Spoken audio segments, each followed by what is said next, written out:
di surga, kami gak sekedar menyanyi, tetapi ini ungkapan isi hati kami. Ku bersyukur padamu Bapa, karena kasih setiamu yang luar biasa.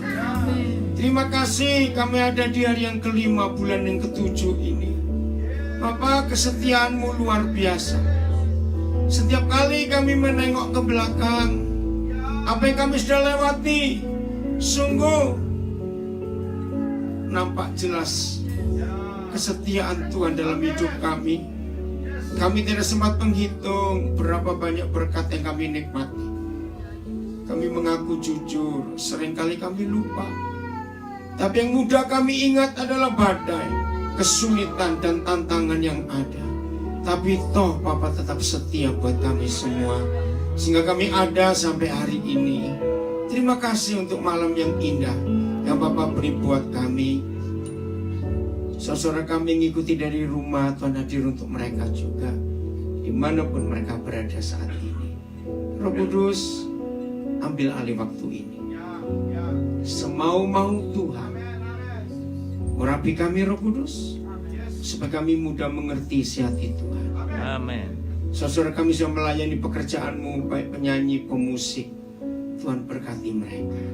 Terima kasih untuk keluarga Bapak Gembala, Pak Jani. Tuhan, Kau sudah pakai mereka luar biasa. Dan hari ini kami melihat kembali kemuliaan-Mu yang hebat. Kehendaknya di surga kami nantikan. Dalam nama Tuhan Yesus kami bersyukur. Haleluya. Amin. Puji Tuhan. Tepuk tangan buat diri sendiri. Karena suara hebat. Dingin-dingin tetap datang. Nah, yang di rumah, di Amerika, di mana saja Eropa, kami sedang di Perth, lagi musim dingin di sini. Maka itu orangnya seger-seger semuanya. Pak Gembala, terima kasih bersama Ibu Irin. Kami dapat kesempatan yang hebat. Saya datang bersama istri saya dan ada kemenakan istri saya juga. Baik, terima kasih Pak Kevin. Jadi promotor saya sehingga ada di sini hari ini. Baik, kita mau belajar firman Tuhan. Saya minta saudara menyebut satu hal saja, ya satu hal saja. Apa yang paling penting dalam hidup kekristenan kita? Yang paling penting. Kalau tidak ada satu ini, maka semua kekristenan kita itu gak ada artinya. Satu ini. Sebutkan, salah pun tidak apa-apa. Oh ya, supaya saudara kenal, karena ini pertama kali saya di PDI Perth, ya. Saya kalau khotbah itu ngajar, jadi saya ingin ada interaksi di antara saudara semuanya. Maka itu saya banyak akan memberi pertanyaan supaya saudara pun ikut mikir. Nah, di rumah kalau mau jawab bisa ditulis, ada saudara Steve Indarto yang megang itu. Oke, satu hal, salah pun nggak apa-apa. Mereka datang di situ ini, saudara kita ada ya. Apa? Satu hal. Kalau tidak ada ini, maka kekristenan kita nggak akan ada artinya. Coba, nggak usah takut. Lu justru tanya kok apa lagi? Apa sebenarnya? Ini murid bagaimana? Kok kamu di sini? Udah lama? Sejak kapan? Sudah 2 tahun. Oh, 2 tahun. Ini sudah ada di Brisbane. Kaget tadi di sini. Mana istrimu? Nggak ikut. Oh, nggak ikut. Ayo, satu hal aja. Ayo, salah nggak apa-apa. Kalau saya nggak jawab, saya pulang. Serius. Kalau kekristenan kita tidak ada hal ini, maka semua nggak akan ada artinya. Pak Bari mau jawab? Apa? Kasih? Bukan. Kekudusan? Wih, terlalu tinggi. Bukan. Nggak apa-apa, jawab nggak apa-apa. Percaya? Bukan. Keselamatan? Bukan. Iman, setia? Bukan. Kelahiran baru? Bukan. Ayo, satu lagi. Apa? Takut Tuhan. Bukan juga. Keluarga. Bukan. Apa? Oke, saya jawab, hadiahnya untuk saya sendiri. Mengenal Tuhan. To know Him. Bagaimana kita bisa mengasihi Dia kalau kita nggak kenal siapa Dia? Bagaimana kita bisa setia kepada satu pribadi yang kita nggak pernah kenal?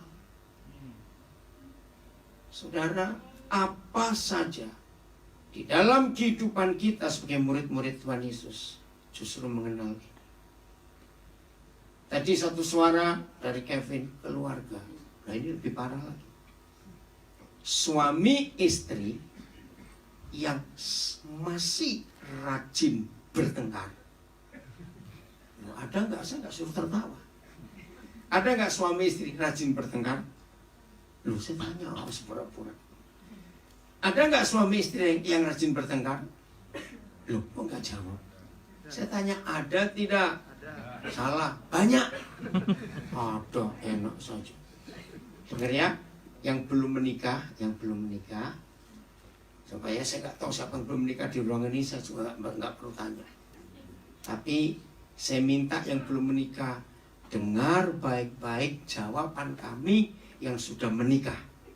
Nah, begitu saudara yang belum menikah mendengar jawaban kami, maka kalau mau menikah, mikir 4 juta kali. Menikah tidak 1 kali, menikah atau tidak 2 kali, sampai 4 juta kali.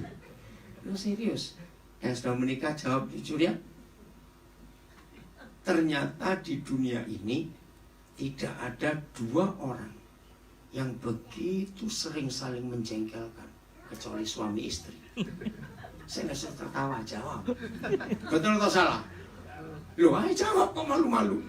Ternyata di dunia ini tidak ada 2 orang yang begitu sering saling menjengkelkan kecuali suami istri. Lalu saya tanya, iya atau tidak? Kok malu-malu? Saya tanya, jawab saudara. Iya atau tidak? Ya. Betul? Nah, yang belum nikah dengar itu. Pesta nikah itu gampang. Nggak punya uang, bisa ngutang, tunggu amplop dihitung. Tapi pernikahan tidak berakhir setelah pesta. Lu setuju atau tidak? Justru setelah itu. Nah, ini dia. Suami istri yang rajin bertengkar karena mereka berdua nggak saling kenal. Jawab iya atau tidak? Ya. Betul? Kalau suami istri itu saling kenal, maka value-nya akan kelihatan. Pertengkarannya jarang. Kok nggak berani amin sih? Aku balas, saya pulang loh. Kalau jemaatnya diam semua begini, saya pulang aja. Nggak bisa interaktif. Saya ulangi lagi. Suami istri yang sudah saling mengenal, maka pertengkarannya akan berkurang. Betul? Nah, saudara gimana? Loh, pernikahan saudara bagaimana? Saya tanya dalam hati, jawab. Jangan lewat mulut. Serius, saudara. Tidak mengenal Tuhan itu masalah terbesar dalam hidup kekristenan kita. Betul atau tidak? Dan ini konsep yang mengerikan. Saya tidak tahu berapa banyak di antara saudara yang ikuti berita di Indonesia. Katanya, saya juga nggak tahu. Viral di sosial media, sekian banyak pendeta menjual imannya. Bahkan terakhir, seorang presenter hebat. Nah, saya berkata kepada mereka, nggak usah dipersoalkan. Loh, pendeta menjual Yesus. Loh, kenapa? Pendeta lulusan teologi tidak menjamin dia kenal Tuhan. Termasuk yang terakhir, sampai hari ini di Indonesia ribut karena dia sholat pertama kali mengikuti berita itu. Saya berkata kepada banyak orang, mereka ini belum kenal Yesus, jadi nggak bisa disebut Kristen atau Katolik, nggak bisa. Kok nggak berani amin saya ngomong ini? Kalau mereka kenal Tuhan, nggak akan meninggalkan Tuhan. Betul tidak? Maka itu saya jawab di sosial media, mereka ini belum, maka itu bisa berubah. Lu tapi kan pendeta, sholat teologi, nggak menjamin, saya bilang. Apalagi teologi, itu membuat orang jauh dari Tuhan. Lu kok bisa? Kata logi, itu adalah semua ilmu. Biologi, antropologi, geologi, psikologi. Nah, teologi itu artinya Tuhan yang dilogikakan. Ya nggak nyambung, goblok. Loh, betul tidak? Bagaimana Tuhan dilogikakan? Jujur. Ilmu apa yang bisa memasukkan yang absolut? Ilmu apa yang bisa memasukkan kausa prima ke otak sekecil ini? Nggak ada. Maka itu teologi itu kata yang salah. Karena Tuhan nggak bisa diilmiahkan. Tuhan nggak bisa jadikan logika. Nah, teologi itu mempelajari tentang Tuhan. Bulan berapa ya mantan Perdana Menteri Australia Malcolm Fraser meninggal? Ya, orang hebat itu. Bob Hawke. Waktu dia pertama kali saya pertama kali ke sini, Bob Hawke jadi Perdana Menteri. Saya kagum pada dia. Akan sampai hari ini belum ada Prime Minister Australia sehebat Bob Hawke. Nah, belum lama dia meninggal, saya ngikuti berita itu. Contoh, saudara bisa mempelajari tentang Bob Hawke. Saudara bisa mempelajari tentang George Washington. Saudara bisa mempelajari tentang Soekarno. Saudara bisa mempelajari tentang Hitler dan semua tokoh-tokoh dunia. Perhatikan. Tapi mempelajari tentang seseorang, karena bukunya banyak, dijamin gak akan pernah kenal orang itu. Karena cuma mempelajari. Maka itu walaupun lulusan teologi, doktor sekalipun, gak bisa kenal, karena itu mempelajari tentang Tuhan. Filosofi dunia mengakui untuk bisa mengenal seseorang itu cuma ada satu, bergaul dengan orang itu. Selesai. Bergaul itu nggak ada ilmunya. Loh, betul tidak?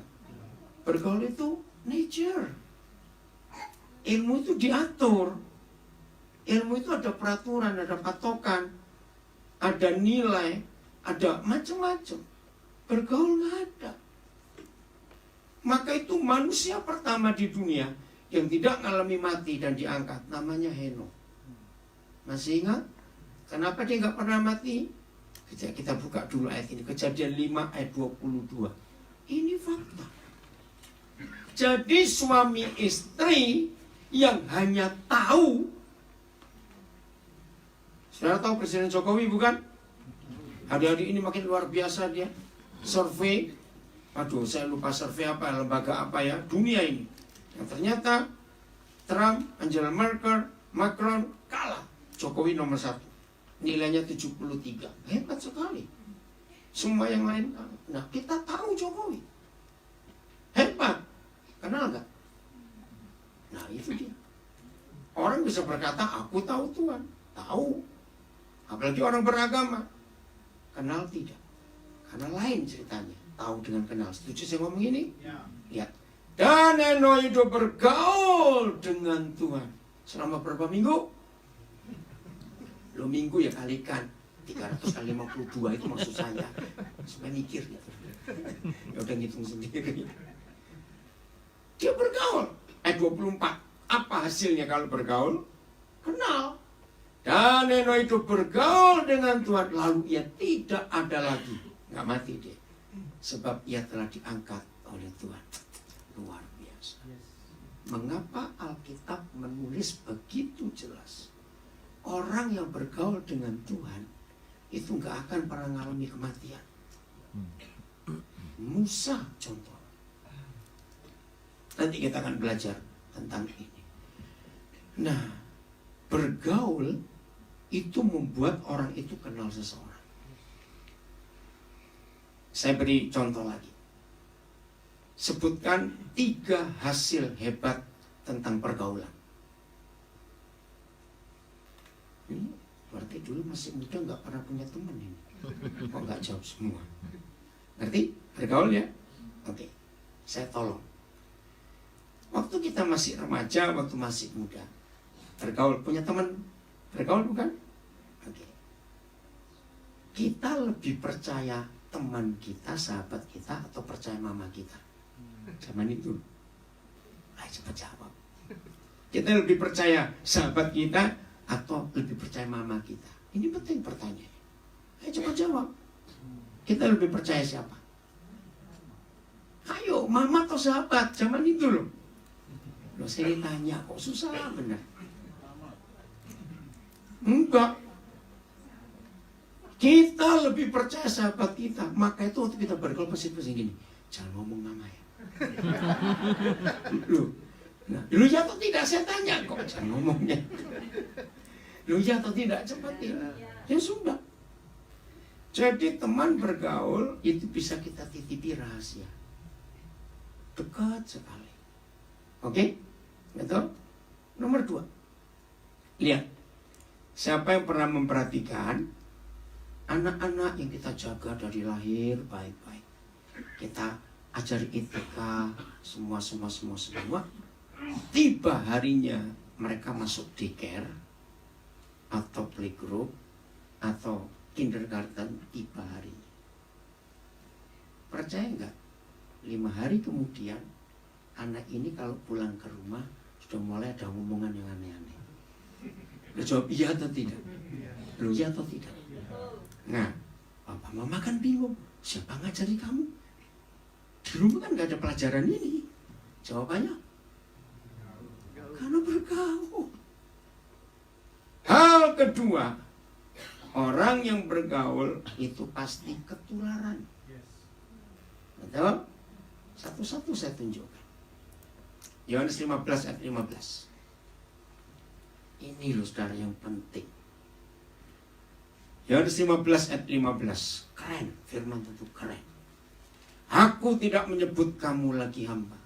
Ini kalau dihitung waktunya, nggak sampai 4 jam setelah Tuhan Yesus bicara ini, dia masuk Getsemani. Nggak sampai 4 jam. Coba saudara baca Yohanes 15, 16, terus 17 dia masuk Getsemani, dia ditangkap, dia diadili. Nah, 4 jam sebelum dia mengalami penderitaan, dia ngomong yang luar biasa. 15, kok 16? 15, oke. Aku tidak menyebut kamu lagi siapa? Hamba. Sebab hamba tidak tahu apa yang diperbuat oleh tuannya. Tetapi Yesus menyebut kita apa yang di luar biasa? Friend, sahabat. Masih ingat salah satu lagunya dari Israel Jutan? I'm a friend of God. Pertama kali lagu itu saya dengar, saya langsung nangis. Hebat sekali. I'm a friend of God. Itu lagu yang luar biasa. Dia ngambil dari ayat ini. Aku tidak menyebut kamu lagi hamba, sebab hamba tidak tahu apa yang diperbuat oleh tuannya. Tetapi aku menyebut kamu sahabat. Alasannya karena, baca, kata karena ini penting, karena baca, aku telah ngapain? Memberitahukan kepada kamu berapa hal? Ayo, berapa hal? Segala sesuatu yang telah ku dengar dari Bapakku. Pertanyaannya, berarti ada nggak satu rahasia pun yang masih disisakan oleh Tuhan Yesus nggak diberitahukan kepada sahabat-sahabatnya? Ada tidak? Nggak ada. Saudara dengar. Saudara kursus apa saja, mau kursus bela diri, ya, mau kursus kue, buat kue, masak, apa saja namanya kursus. Bayar mahal sekalipun. Percaya gurunya nggak akan beri semua ilmunya? Loh, saya tanya kok. Nanti siapa lebih sombong? Loh, siapa lebih sombong dengan Tuhan Yesus gitu loh? Manusia lebih sombong. Setelah saya nangis pertama kali baca ayat ini. Karena aku telah, saya tambahkan satu kata, karena aku telah terlanjur memberitahukan kepada kamu segala sesuatu yang telah ku dengar dari Bapa. Gak ada rahasia. Suami istri, penyebab utama kita gak saling kenal karena masih ada rahasia di antara kita dua yang kita sembunyikan. Rahasia yang kita sembunyikan itu membuat pasangan kita jadi curiga. Ada apa ya? Ada apa ya? Jadi sekian tahun saya melayani masalah keluarga. Maaf, saya selalu pakai hukum ini. Begitu suami istri ada masalah, pasti ada something behind it. Oke, saya tunjukkan ayatnya. Kejadian 2 ayat 25. Jadi mengenal itu hanya kalau kita bersahabat dan tidak ada yang kita rahasiakan. Kejadian 2 ayat 25. Mereka keduanya telanjang. Siapa dan siapa? Jangan baca manusia dong. Adam itu maksud saya. Siapa dan siapa? Adam dengan Hawa istrinya. Tapi mereka tidak merasa malu. Ini luar biasa. Saya pertama belajar ayat ini, saya itu tertawa. Coba dengerin. Kira-kira perlu nggak difirmankan dan ditulis buat penuh Alkitab baca ayat ini? Saya tanya, perlu nggak manusia diberitahu Adam dan Hawa itu telanjang? Perlu nggak? Coba jawab. Lalu saya tanya, perlu nggak dikasih tahu? Ayo yang lain jawab, udah diam saja. Perlu nggak dikasih tahu bahwa Adam dan Hawa itu telanjang? Nggak perlu. Kenapa yo? Karena zaman itu kan belum ada pabrik tekstil. Ya pasti mereka telanjang dong. Tapi di sini rahasia. Saya dulu mikir kalau suami istri itu telanjang, ini pasti masalah seks. Ternyata tidak. Wah, waktu dia buka itu, saya bilang, Papa, luar biasa. Suami istri harus telanjang di depan masing-masing. Bukan karena seks. Tapi nggak boleh ada rahasia. Saya kok kalau konseling pranikah, ayat ini saya pakai. Jadi begini suami istri, saudara boleh punya account. Satu Commonwealth, satu mindset misalnya, terserah. Tapi jumlah harus saling tahu. Enggak berani amin. Lu serius? Kalau suami istri nggak jujur dalam hal uang, maka firman ini berlaku. Teruskan. Sebab di mana ada eemu, di situ ada eemu. Yesus itu artinya apa? Itu apa? Cepat. Sebab di mana ada hartamu, di situ ada hatimu. Cepat dong. Sebab di mana ada hartamu, di situ ada hatimu. Dengar. Suami istri yang pisah harta, berarti apanya yang pisah? Ini masalah besar. Suami istri yang menyembunyikan uangnya masing-masing sudah bercerai di hadapan Tuhan sebelum ke court. Catat itu. Karena hatinya pisah. Dan termasuk ada keluarga pendeta, saudara, yang menyembunyikan uangnya. Ngeri.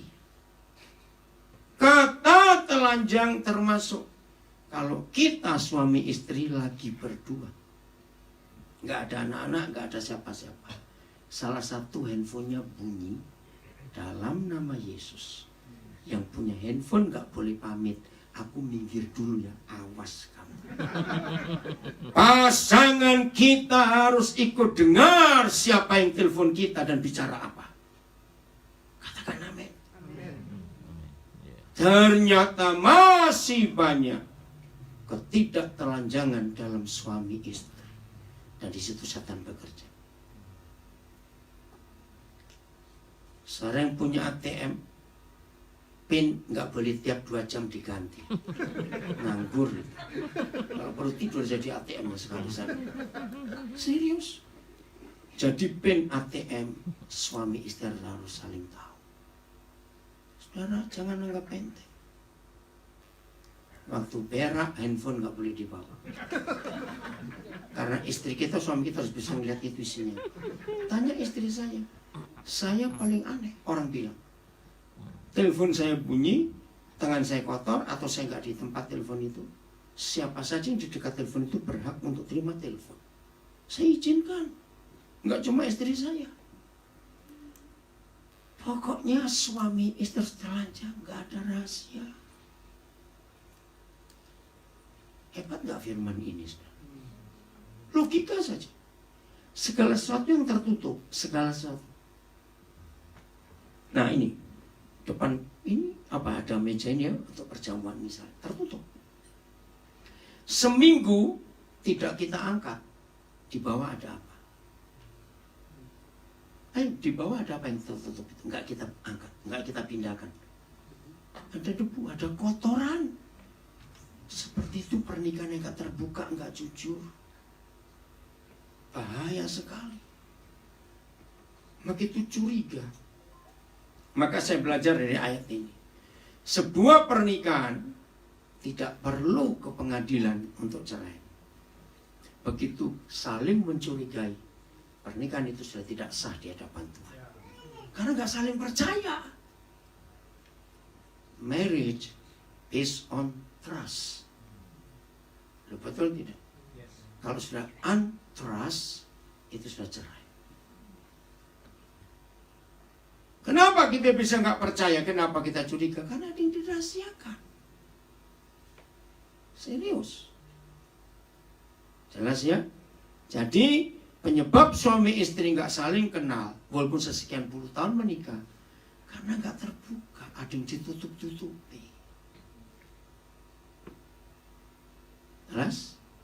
Maka itu kenapa tadi saya beritahu, waktu kita masih kecil punya sahabat, kita berhenti rahasia kok. Dan itu luar biasa.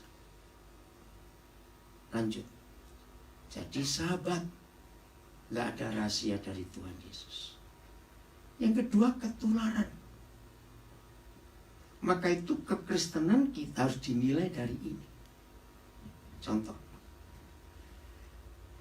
Jadi kalau kita bergaul dengan Tuhan dan Tuhan ngajak bergaul dengan kita, seharusnya siapa ketularan siapa.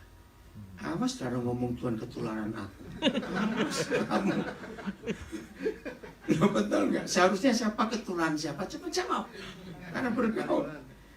Nah, oke.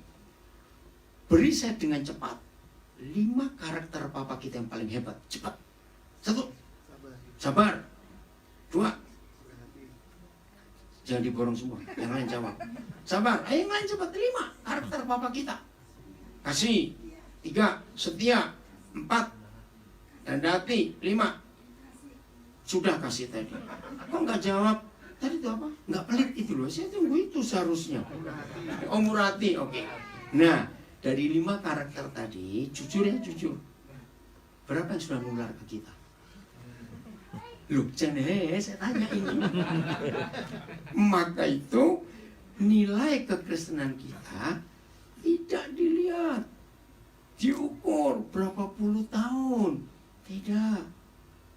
Nilai kekristenan kita itu justru dinilai sudah berapa banyak kita ketularan Tuhan. Serius. Karena itu hasil dari pergaulan, dari persahabatan. Yang nomor 3 ini lebih hebat lagi. Suami istri yang benar sudah kenal, teman sahabat yang sudah kenal, itu nggak perlu ngomong. Istilah dengan body language tahu dia mau apa. Lu ya atau tidak? Saya tunjukkan ayatnya. Mazmur 32 ayat 8. Mazmur 32 ayat 8. Ini keren sekali. Maka itu makin kita bergaul dengan Bapa di surga, makin hebat. Aku, kata Bapa di surga, hendak apa? Mengajar. Stop dulu. Mendengar kata mengajar, itu pakai apa kalau ngajar? Mulut bukan? Lu ya atau tidak? Oke. Dan menunjukkan kepadamu. Mari ajari Grace tunjuk pakai bahasa Inggris supaya tahu dia. Mari, mana kita mau bahasa Inggris? Ada enggak? Oke, jadi ya. Aku hendak mengajar. Papa hendak mengajar. 2. Dan ayo dan menunjukkan kepada kita jalan yang harus kita tempuh. Itu pun pakai apa kalau menunjukkan jalan? Maksud pakai apa kalau menunjukkan jalan? Pakai mulut tuh ngomong. 3, aku hendak memberi nasihat. Pakai apa lagi? Tapi saya kaget apa yang dia buat atas kita. Ayo baca. Mataku tertuju kepadamu. Saya bingung. Ngajar pakai mata. Nah, memberi jalan, menunjuk jalan pakai mata. Nasihati pakai mata. Wah, saya bilang sulit. Nah, kalau di teologi ini diuraikan. Oh, saudara zaman dulu begini, kelamaan. Pakai logika anak-anak.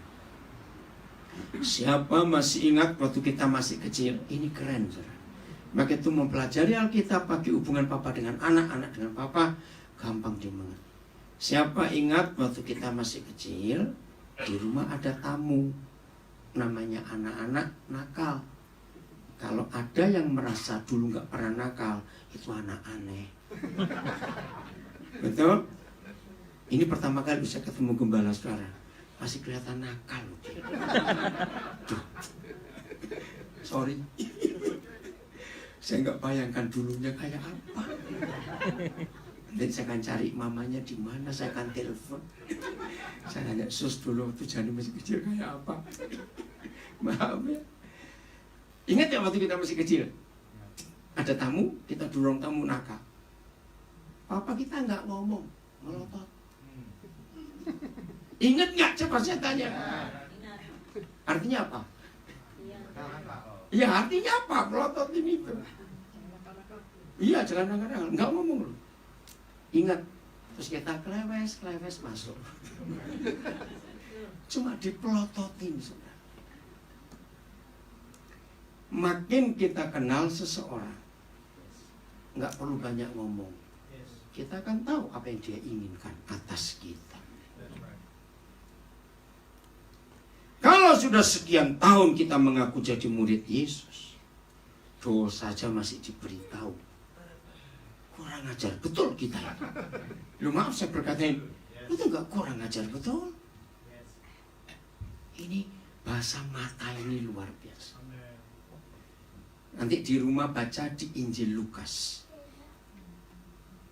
Hanya Lukas yang nulis.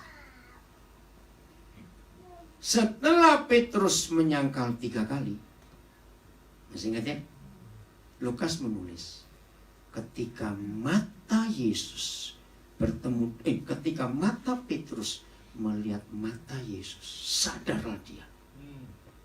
Kalau saudara lihat, itu rumah imam besar Kayafas. Yesus di dalam rumah sedang diadili. Petrus di halaman. Dan itu malam, lihat malam. Ketika mata Yesus bertemu dengan mata Petrus, Tuhan Yesus nggak ngomong apa-apa. Masih ingat gak kisah itu? Petrus langsung tertusuk hatinya. Aduh, aku sudah berdosa. Nggak dengar apa-apa. Karena kenal.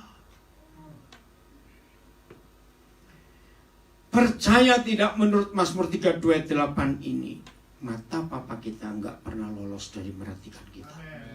Nggak pernah. Maka itu kalau kita mengenal dia, saudara, nggak perlu kok dia banyak ngomong. Kita tahu yang dia inginkan itu apa dalam hidup ini.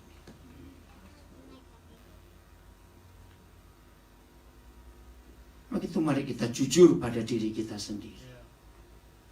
Sebetulnya begitu kita suami istri. Sangat salah kalau suami istri berkata, loh aku kan nggak tahu, lah kamu nggak ngomong. Ngerti nggak kalimat ini? Loh ngerti tidak saya tanya. Seharusnya suami istri yang kenal kok usah ngomong, dia tahu maunya apa.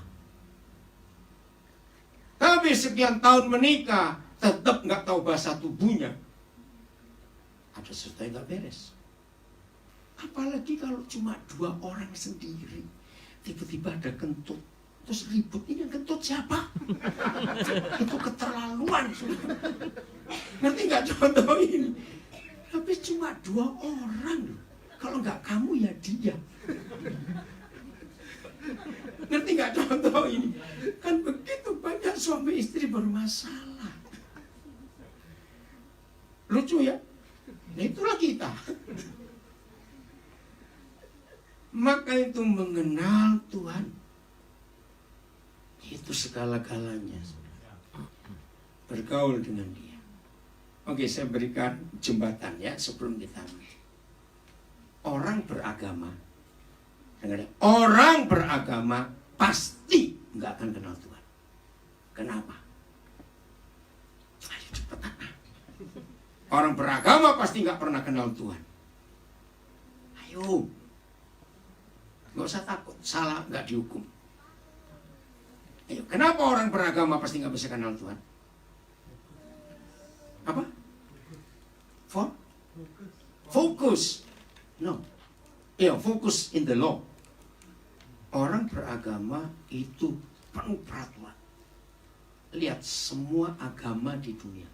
Semua agama di dunia. Tolong ya perhatikan.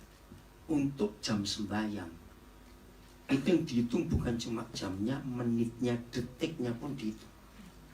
Ngerti nggak maksud saya? Lihat mereka mau sembahyang aja ribet. Nah bayangkan kalau kita bergaul dengan sahabat kita, jangan ngomong dulu, belum jamnya, tunggu. Ya mulai. Aneh nggak orang bergaul seperti itu? Stop, habis jamnya, besok. Maka itu orang beragama karena fokusnya kepada peraturan, nggak bisa bergaul dengan Tuhan. Bergaul itu nggak ada jamnya, nggak ada aturannya. Teman kok, amin. Kapan saja boleh. Maka itu satu-satunya kitab suci agama, the only holy book. Semua agama punya kitab suci. Kristen, di dalam Alkitab kita tidak ada peraturan sembahyang, tidak ada peraturan ibadah sama sekali. Semua agama itu penuh peraturannya, tapi Alkitab kita tidak. Hebat. Kenapa? Karena dia apa? Kita anak. Ngerti ya? Jadi saya lanjutkan sekarang. Hosea 6 ayat 3. Hosea 6 ayat 3. Kenapa ada firman ini? Hosea 6 ayat 3.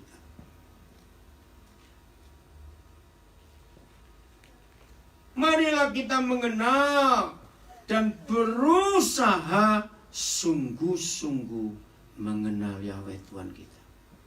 Ini ajakan, marilah. Yang bagian multimedia di mana? Oh, bisa cari yang Amplified Bible, ada? Oh, nggak ada di situ. Ada yang bawa Amplified di mobil saudara? Ini di Amplified. Saya selalu menggunakan dua ini, Amplified dengan New Living Translation. Jangan pakai NIV, saudara, jangan. Ya, udah ketemu Amplified-nya. Ada penekanan yang berbeda. Ada Amplified. Tolong bacakan word by word. Ada enggak? Oh, ada Pak Gembala. Keren itu. Itu sebenarnya. Iya.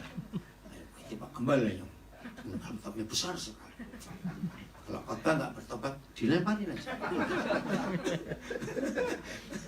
Oke. Udah, mana Amplified yang sudah ada? Tolong bacakan. Ya, silakan Pak Yohanes. Iya, yang kenceng. Yes, let us know. Recognize the Nah, pelan-pelan. Let us know, recognize, terus be acquainted be acquainted with with and understand. and understand, lengkap. And understand him. Ya, pelan-pelan dulu. Know, terus apa tadi? Recognize, be acquainted with and and understand. Bayangkan, nggak cukup hanya to know. Terus, let us be jealous to know. wow, be jealous to know. Terima kasih, Amplified Heaven. And then, To appreciate, oh, to know and appreciate. give heed to, Hmm? and cherish him. Oh, and cherish him. Terima kasih. Yang berikut usah dibaca. Saudara, ini serius.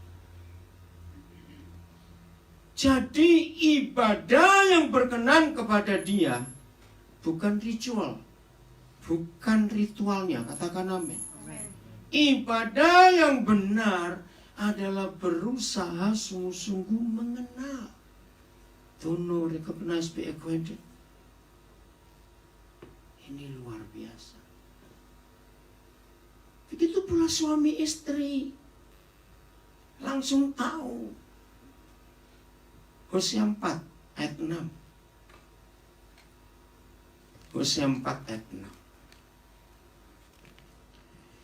Umatku binasa karena tidak mengenal Tuhan. Kenapa enggak mengenal? Ini loh masalahnya. Baca sama-sama titik koma. Karena ayo kitalah yang menolak pengenalan itu. Maka itu aku menolak engkau. Wih, ngeri. Yohanes tolong pecahkan lagi Amplified-nya untuk ayat 6 Hosea 4. My people are destroyed. Wih, are destroyed. Terus Lack of knowledge. lack of knowledge. Terus Because you, the priestly nation, have rejected knowledge. Oke, terima kasih. Nah, ini untuk imam-imam. The priestly nation. Ingat 1 Peter chapter 2 verse 9. Kita ini holy nation. Imamat yang rajani. Masih ingat ya? Nah, ini ayat. Kita ini imam-imam. Kita yang menolak. Maka kita yuk mulai hari ini kita serius mengenal. Amin. Enggak ada pilihan lain dalam hidup kita. Jadi tidak sekedar tahu Tuhan. Saya ulangi, tidak sekedar tahu Tuhan, tapi mengenal. Ini yang kita harus renungkan, yang kita harus ingat dalam hidup ini. Filipi 3 ayat 10. Apa yang Paulus rindukan dalam hidupnya? Yang ku kehendaki, yang ku inginkan, yang aku mau ialah apa? Ayo, yaitu mengenal Dia. Orang perhatikan, enggak cukup mengenal. Dan mengenal apanya? Kuasa kebangkitannya. Dan mengenal apa lagi? Bersekutu dalam penderitaannya. Hasilnya di mana aku menjadi serupa dengan Dia dalam kematiannya. Maaf, saya harus ngomong terus terang. Sedikit sekali pendeta kotakan ayat ini. Karena ini gak enak. Semua kita pasti rindu. Oh, mau jadi sama seperti Yesus. Menyembuhkan orang sakit. Doakan orangnya rebah. Maaf. Sedikit sekali kita diajarkan untuk mengenal Dia. Karena kuasa kebangkitannya. Dan kita menjadi satu dalam penderitaannya. Di mana kita menjadi serupa dengan Dia dalam kematiannya. Yohanes tolong Amplified-nya. For my determined purpose Determined purpose. is that I may know Him, Know Him, ya. that I may progressively become more deeply and intimately acquainted with Him. Wow. Itu hebatnya Amplified. Verse Lebih dalam lagi. Punya pengenalan yang deeply. Disamakan. Terus perceiving and recognizing perceiving and recognizing. and understanding the wonders of His person more strongly and more clearly. More strongly and more clearly. Kuat dan lebih dalam lagi. Terus And that I may in that same way come to know the power outflowing from His resurrection, And then yang terakhir kata bagus, ya. which it exerts over believers, Hmm. and that I may so share His suffering as to be continually transformed in spirit into His likeness, even to His death in the hope. Keren loh. Maka itu tolong yang belum punya Amplified Bible cari mulai hari ini. Download, itu bagus sekali saudara. Apalagi sudah tinggal di Australia. Awas, bahasa Indonesia lupa, Inggris nggak pinter. Awas kamu. Terus bahasa Manado lebih pinter. Tolong ya anak-anak ajari bahasa Indonesia. Saya paling nggak suka kalau orang tuanya Indonesia, anaknya nggak bisa bahasa Indonesia. Awas. Saudara pernah dengar nggak negara Suriname? Ya, Suriname itu ada di Amerika Tengah. Dulu jajahan Belanda. Nah di sana ada cukup banyak orang Jawa, bukan orang Indonesia. Orang Jawa. Perdana Menteri sekarang itu keturunan Jawa. Sekarang. Salah satu pemenang renang Olimpiade Belanda itu keturunan Jawa. Surname-nya di kromo siapa gitu. Nah yang saya kagum, berapa kali saya ketemu mereka, orang Suriname yang Jawa, sudah 4 generasi masih bisa bahasa Jawa. Itu saya kagum sekali. Tolong, Indonesia itu negara keempat terbesar di dunia. Tiongkok, India, Amerika, Indonesia, Brasil. Jadi jangan dianggap enteng. Sungguh. Ya memang kesalahan pemerintah kita dulu. Tapi hari ini kita melihat perubahan yang luar biasa. Jadi anak-anak kita pas Indonesia, pas berdosa kalau mengajari anak-anak. Lihat itu orang-orang Vietnam, kagum nggak? Kecil-kecil masih bisa bahasa Vietnam walaupun sudah lama tinggal di Australia. Oke, lanjut kembali ya. Jadi saudara cari Amplified Bible akan menolong kita untuk mengerti. Nah ini yang Tuhan rindu atas kita. Nah salah satu pengenalan yang Papa suka untuk kita kenal dia adalah serupa dalam kematiannya. Jangan cari mujizat yang enak-enak, berkat, sukses, jangan. Masih Filipi 1 ayat 29. Jadi yang ku kehendaki ialah mengenal dia, mengenal kuasa kebangkitannya, persekutuan dalam penderitaannya, di mana aku menjadi serupa dengan dia dalam kematiannya. Luar biasa. Filipi 1 ayat 29. Apa yang Tuhan tawarkan kepada kita? Sebab kepada kita, teruskan. Ayo, sebab kepada kita dikaruniakan bukan saja untuk percaya kepada Kristus. Yang kuat ini yang paling gak enak. 1, 2, 3. Melainkan juga untuk menderita untuk dia. Kok gak ada yang ngamen? Jadi jangan cari mujizat yang enak-enak. Tidak. Ada karunia yang lain gak cukup percaya, tapi menderita untuk dia. Yohanes lagi Amplified-nya. Steve sekali-sekali syuting Yohanes dong. Ke belakang. Kasih dia baca 3 kali gak kamu syuting. Sorry Yohanes, ini karyawan baru hari ini. Maaf. Sorry Diana ya. Sorry Oliver. Ya, ayo Yohanes. For you have been granted the privilege The for privilege? Christ's sake, Apa? for Christ's sake, For Christ's sake. not only to believe in, adhere to, rely on and trust in Him, Okay. but Rely also on to and trust in Him, and trust in him. Terus. but also to suffer in His behalf. Wow. And also to suffer on his behalf. Dipanggil untuk juga menderita dalam penderitaan. Yuk kok nggak amin lagi? Ayo pulang yuk. Amin gitu, semangat dengar firman ini. Ayo ngajar semangat begini, suara lemes-lemes. Aduh. Dikasih apa ini enaknya Pak Gembala? Dirica semua saja. Dirica saja semuanya. Rica atau apa nggak usah tahu nggak apa-apa.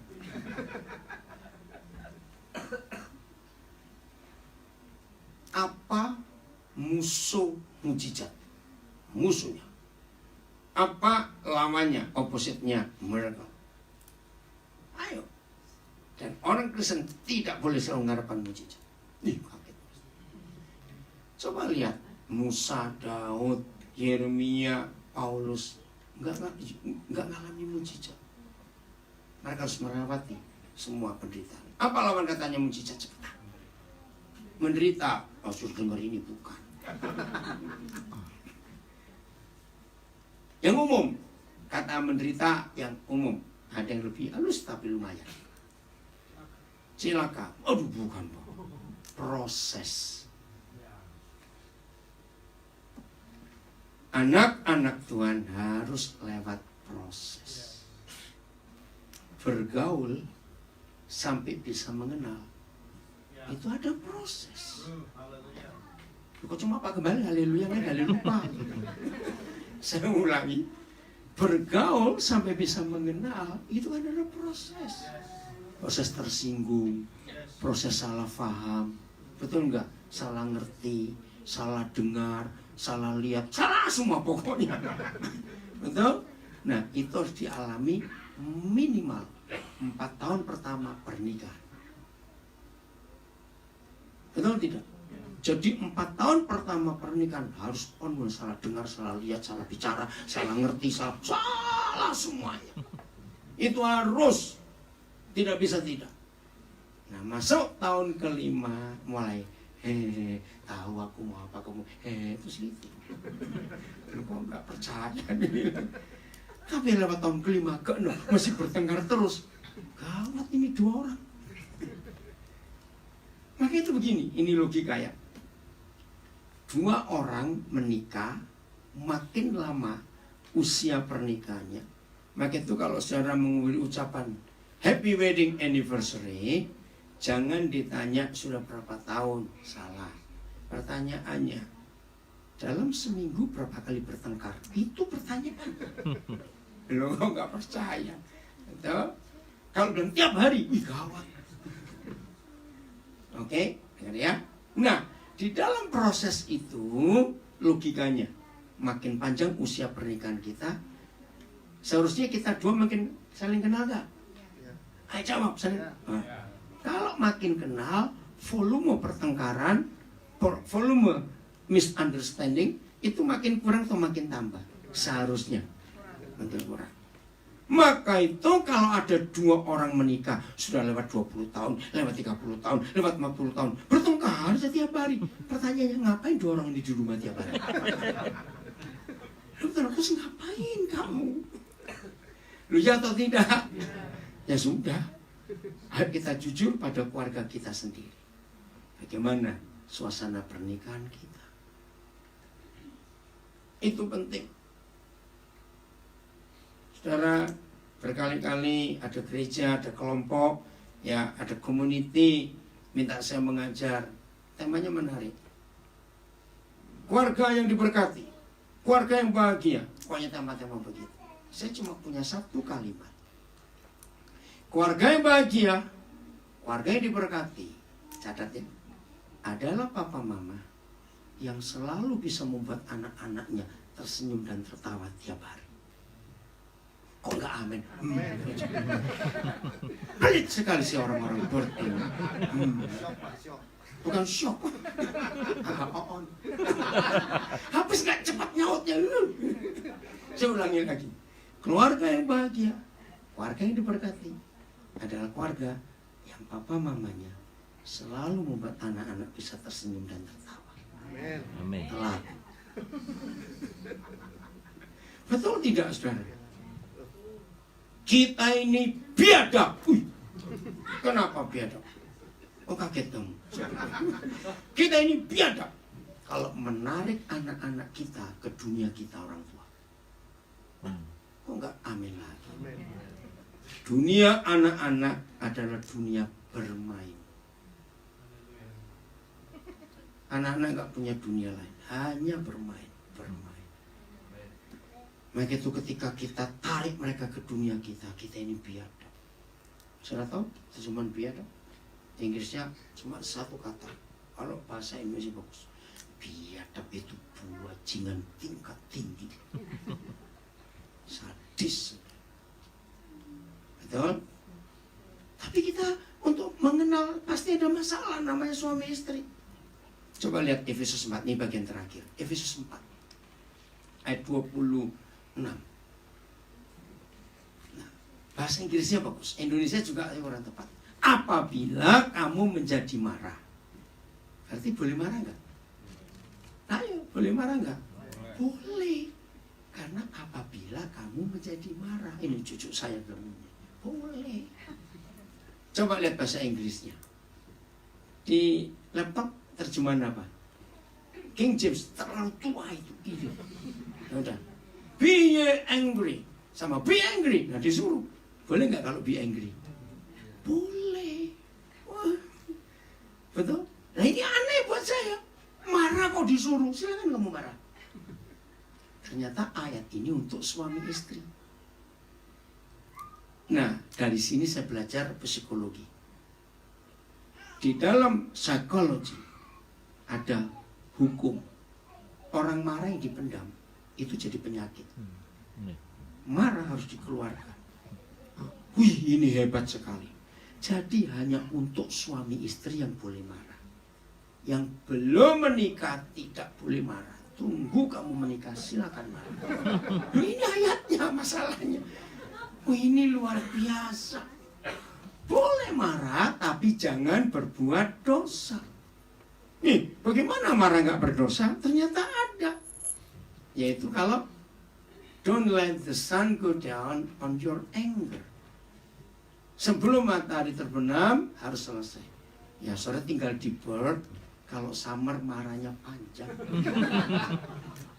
Betul. Sini kalau summer gelapnya jam berapa? 10? Jam 8. Oke ya, agak panjang. Dan ini tensesnya present continuous tense. Keren nggak? Loh, saya tanya. Keren nggak? Jadi marah tiap hari boleh. Begitu sore, matahari terbenam, Ma sorry ya Ma, aku juga sorry Ma. Oh, pulang ke rumah, bergurau. Wih, anak-anak seneng lihat papa mamanya pulang sore. Serius, karena itu kebahagiaan anak-anak. Coba kalau papa mama pulang sore, muka lebih jelek dari kodok. Tahu muka kodok? Gak ada yang cakep. Sudah berkerut-kerut monyong lagi. Nah, kalau papa mama pulang, anak-anak melihat mama papa muka kodok, bawa steak yang mahal-mahal, kok makanan yang buah, enak nggak buat anak-anak? Cepat jawab, enak nggak? Tidak. Tapi makan sederhana, tapi papa mama wajah senyum, anak-anak bahagia. Lu kok nggak amin? Naik ke tempat tidur, bersekutu dengan Tuhan. Begitu pagi, mau apa kamu kemarin? Lanjut. Kenapa kamu begitu? Loh, itu arti ayat ini. Loh, dahsyat saudara. Maka itu enak loh, menikah itu boleh marah. Tapi sampai, loh ayo, sampai. Nah, tapi kalau weekend gimana? Kan nggak kerja. Saya tanya ini pada Papa di surga. Tetap boleh marah, tapi pilih salah satu di 3 tempat. 1, cari kuburan. Marahlah di kuburan, pokoknya jangan di depan anak-anak, janji ya. Berteriaklah di situ, penduduknya nggak akan dengar. Nggak amin. Kedua, pilih pantai, berteriaklah di situ. Ketiga, cari lapangan, park. Kan banyak park di Australia, bukan? Siap begitu? Pokoknya jangan marah di depan anak-anak dan jangan bawa anak-anak ke dunia kita. Amin kan, dia berarti. Apa yang terjadi kalau kita tidak bertobat? Ayat 27. Lihat ayat 27. Nah, tolong Yohanes bacakan bahasa Amplified-nya. And don't give the devil an opportunity. Dan jangan beri kesempatan kepada setan. Amplified-nya. Ayat ini pendek ya. Leave no such room or foothold for the devil. Such room and foothold for the devil. Give no opportunity to him. Ya, jangan sekali-kali. Jadi begini, 2 ayat ini mesti digabung. Ayat 26, setelah matahari terbenam, belum habis. Setelah matahari terbenam, berarti kan sudah malam. Kalau kita nggak berdamai, maka menurut ayat 27, orang tua yang tidak berdamai setelah matahari terbenam, berarti iblis diundang nginep di rumahnya. Ini orang tua paling goblok sedunia. Kok ngundang setan? Lebih baik seorang ngundang Scott Morrison untuk nginep di rumah saudara. Loh, kenapa kok diam saja? Mana mau dia nginep di rumah saudara? Itu Perdana Menteri Australia, enggak tahu, oke? Begitu setan nginep di rumah kita karena malam tidak berdamai, habis selesai. Oke, tunggu, tinggal sedikit lagi. End video dulu, terus share. Iya. Udah, kembali ke atas. Oke. Tahu nggak? Ada gambarnya. Nah, itu gak pakai kacamata kamu itu. Lala. Oh ini share. Iya. Terus ini. Nah, Belum.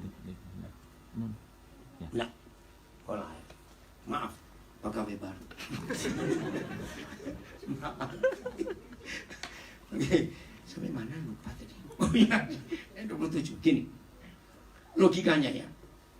Kalau toh kita terima tamu, malam itu nginep di rumah kita, walaupun tamunya terpaksa, misalnya ada badai, ada macam-macam, sehingga tamu nggak bisa pulang. Maaf. Besok untuk breakfast, aturan nggak kalau kita berkata, aduh karena kamu nginepnya mendadak, kami nggak punya breakfast, cari sendiri ya. Aturan nggak? Ngejawab aturan tidak? Enggak dong. Saudara, waktu Papa memberitahu ini, begini rasa yang saya dapat dari ayat ini. Tidak sedikit anak pendeta yang hancur hidupnya. Tidak sedikit anak majelis, anak hamba Tuhan, anak diakan, anak aktivis gereja yang hidupnya kacau. Iya atau tidak? Nah, saya tuh cari penyebabnya. Kenapa? Nah, ayat ini yang muncul. Begitu papa mama, walaupun hamba Tuhan, pelayan Tuhan, tetap bisa marahan, bukan namanya manusia. Tapi begitu matahari terbenam tidak berdamai, maka setan nginap di rumah kita. Dan begitu mereka ingin makan, catat lauk pauknya anak-anak kita. Anak-anak kita jadi makanan mereka.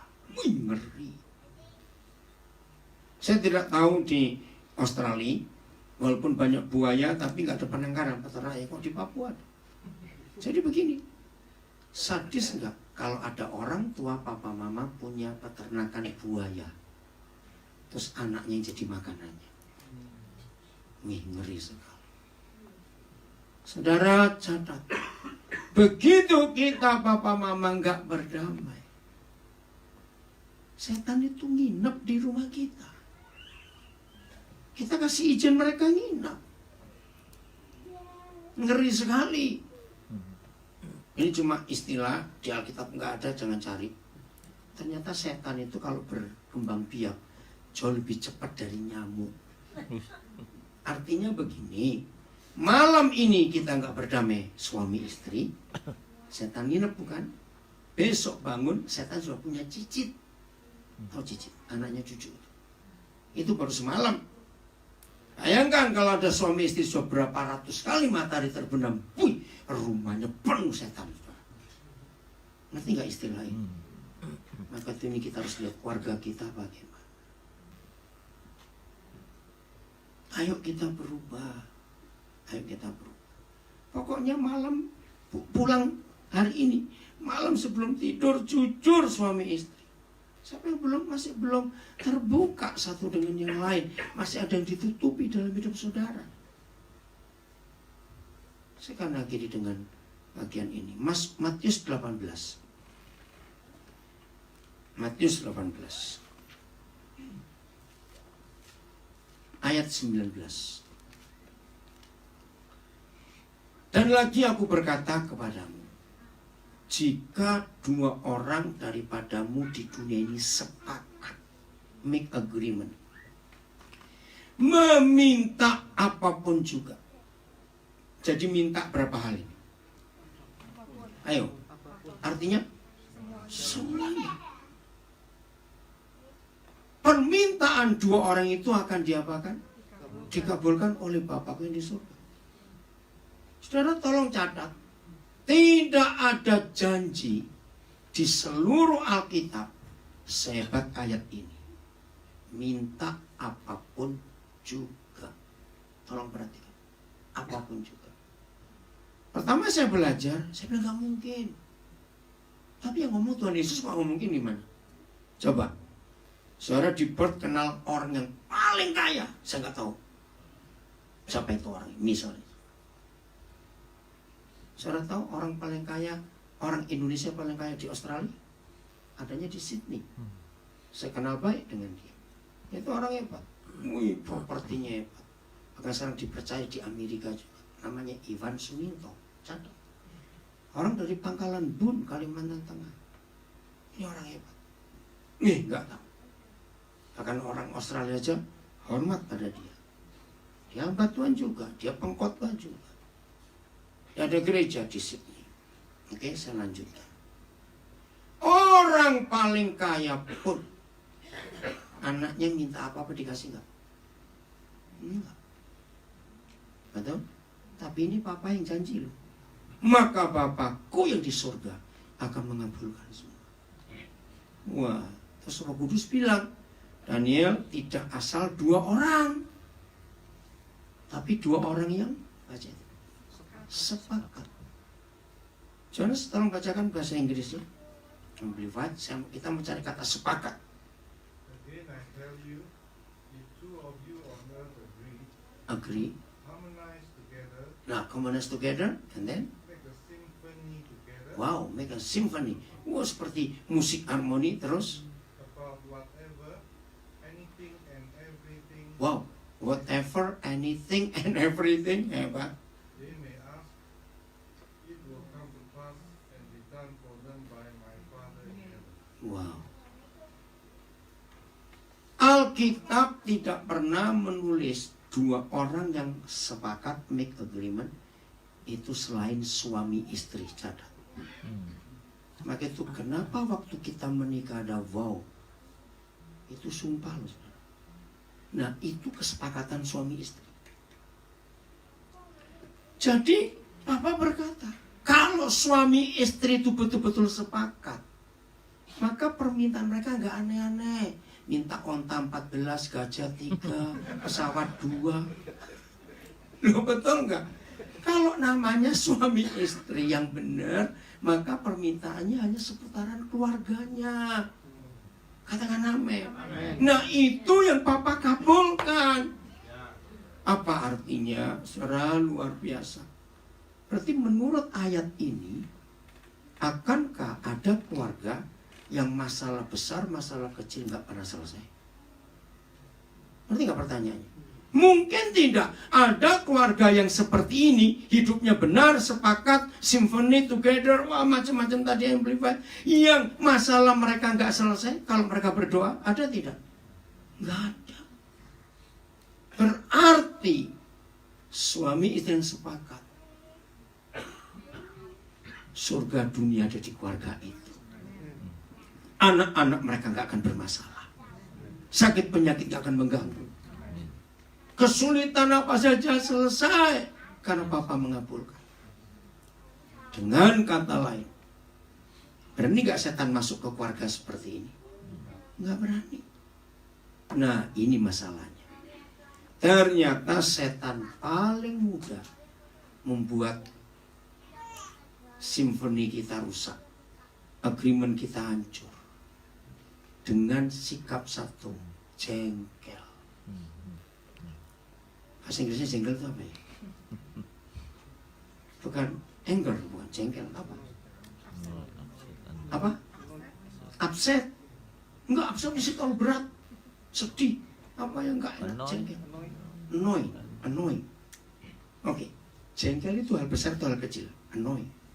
Hal besar atau kecil? Kecil. Tapi itu sering terjadi di antara kita dua. Lihat atau tidak saya tanya tadi itu. Mungkin ada suami istri mantap, Pak Pendeta, saya tuh gak pernah jengkel. Terus cuma, sama aja. Sering gak? Lu saya tanya, jangan pura-pura. Sering gak? Itu dia. Begitu ada rasa jengkel, ada annoy terjadi, langsung kesepakatan kita gugur. Minta apapun juga gak akan diberi. Ayat 20. Maaf, banyak gereja salah menggunakan ayat ini. Biasa dipakai untuk memulai kebaktian. Salah. Sebab di mana ada 2 orang, sebagai terjemahan yang betul, sebab di mana ada 2 orang dan orang-orang ketiga. Saya stop dulu. 2 orang di ayat 20 adalah 2 orang di ayat 19. Siapa itu? Suami istri. Kalau papa mama kumpul, lalu ada orang-orang ketiga. Siapa itu? anak-anak. Jadi ini speak about family. Di mana ada papa mama yang sepakat, anak-anak pasti bahagia. Dan keluarga papa mama dan anak-anak berkumpul dalam nama, berkumpul dalam nama Yesus. Di situ siapa? Ada siapa di keluarga itu? Di tengah-tengahnya ada Tuhan Yesus. Bukan ada gambar Yesus, salah. Silakan saudara pasang gambar Yesus sebanyak-banyaknya, sampai pintu WC pun kasih gambar Yesus. Belum tentu Tuhan Yesus ada di dalam rumah kita. Oh enggak, amin, cepatan. Tuhan Yesus ada di tengah-tengah keluarga kita kalau kita sepakat. Sati, enggak ada jengkel. Terus gimana cara ngadepi jengkel? Diracun, bukan. Gimana ngadepi jengkel? Ampuni, forgive, terus begitu. Maka setan gak ada di tengah-tengah keluarga kita. Amin. Bayangkan, kalau ada Yesus di tengah-tengah keluarga kita, ada gak setan goblok dan setan nekat berani masuk? Coba jawab, ada gak? Kenapa?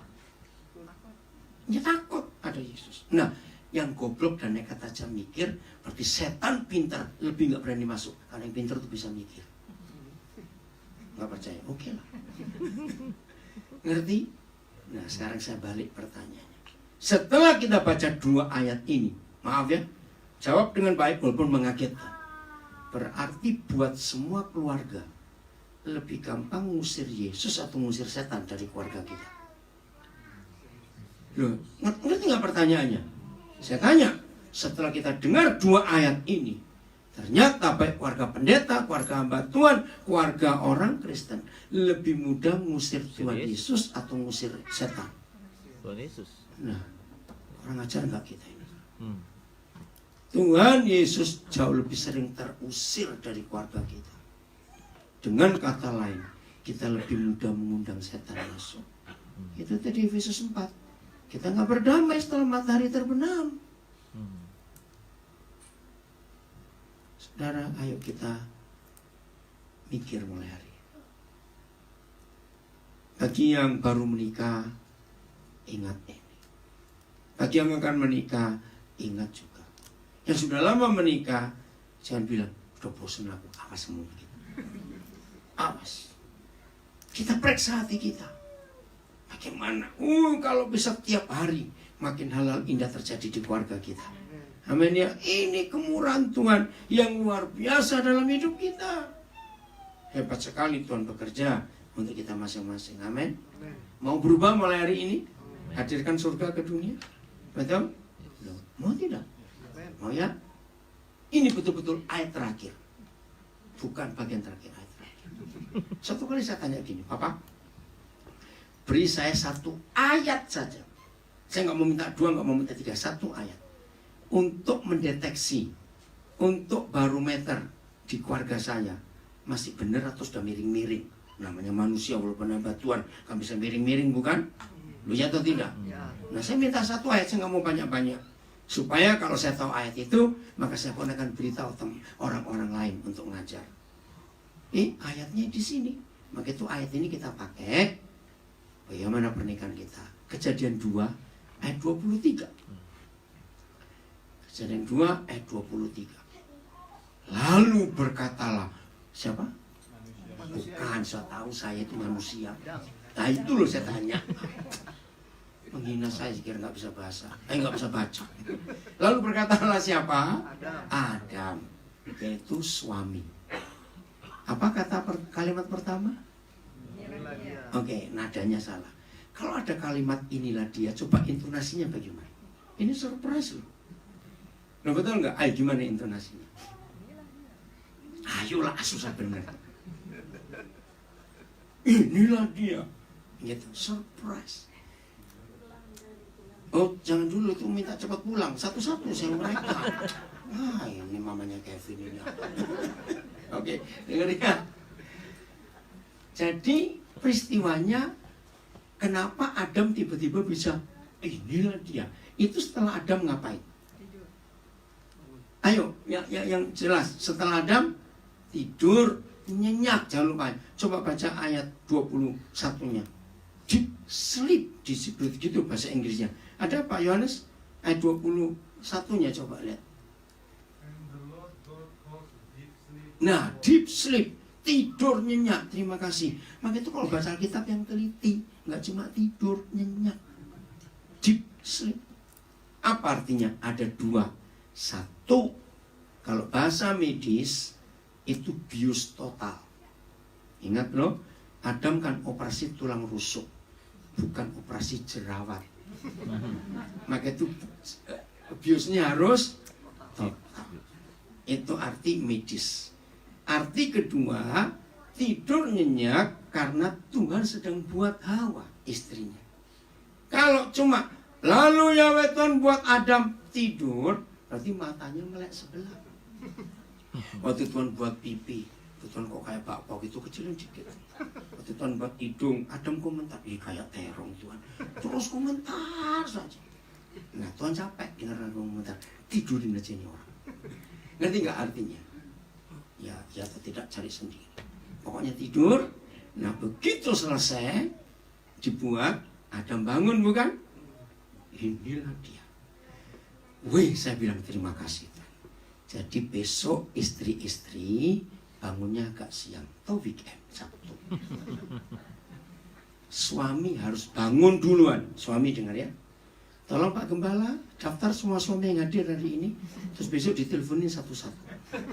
Serius. Tapi Pak Gembala pun harus jujur. Ibu Irin besok cek ya, Bapak ngomong apa. Jadi saudara, kenapa harus bangun tidur? Ngetesnya rumah tangga kita masih aman atau tidak? Sebab orang bangun tidur itu masih asli, belum dicat. Enggak percaya. Loh ya atau tidak? Nah, waktu suami bangun duluan, terus noleh ke samping, jujur, apa reaksi suami? Kalau begitu, terus cool sekali. Berarti gak beres. Nah, betul tidak? Karena begitu bangun, kita harus bereaksi. Melihat seonggok daging masih tergeletak di situ. Jujur, apa reaksi kita? Kalau kita bisa mengagumi Tuhan, terima kasih. Engkau beri aku istri yang luar biasa. Jangan kencang-kencang ngomongnya, supaya gak kedengaran. Kalau kedengaran dia besar kepala sedikit. Maaf. Dalam hati, Tuhan terima kasih. Engkau beri aku istri yang luar biasa. Wih Tuhan, terus kamu bisa jangan digigit, awas. Serius. Berarti rumah tangga kita masih aman, karena kita masih kagum istri kita. Tapi kalau saudara suami begitu banget, itu gemuknya, awas. Apalagi mikir, kenapa gak kayak istri adik? Udah asal. Maka itu ayat ini luar biasa, nggak ada yang bisa bohong. Maka itu istri-istri besok setelah suamimu bangun selesai semua, tanya dengan paksa. Jujur, tadi pagi kamu bangun lihat aku ngapain? Paksa dia. Kok nggak ada yang setuju istri-istri? Istri-istri setuju? Penting itu. Hebatnya Alkitab itu ya. Loh, saya tanya hebat tidak? Nah, maka itu ini agreement kita. Surga ada di dunia. Betul? Saling mengenal, bergaul. Tuhan memberkati kita semuanya. Luar biasa. Pak Gembala silakan saya serahkan. Yang di rumah juga selamat memeriksa rumah tangga kita.